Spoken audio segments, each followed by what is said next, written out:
talking about daily stressors and coping with mental health. And joining us is Charnel Dortch, who is a licensed mental health therapist and middle school therapist and a candidate, a PhD candidate, mind you. A common theme that I see with the children are just figuring out who they are. They're adjusting. They're in a very critical adjusting period. They're not the little baby anymore, but they're not adults. And so I think that time period developmentally is so hard because they're starting their cycles.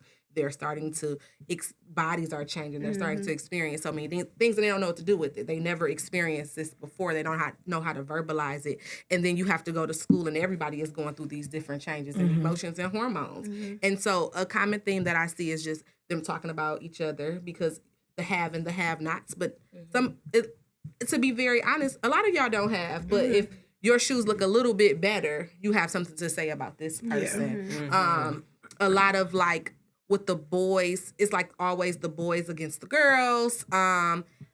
Or another big thing is just, I think, with coming back from the pandemic and being in middle school, a lot of them were in second, third, fourth grade when the pandemic hit. So now you're in middle school, so now you're adjusting a different way. This is a whole different ball game than second grade. And they're behind. So now that I'm behind, I don't really understand the work. I'm not going to ask for help. I'm going to make a fool of myself. So that is kind of like the biggest struggle with dealing with middle school. Give everyone one mind, one mind.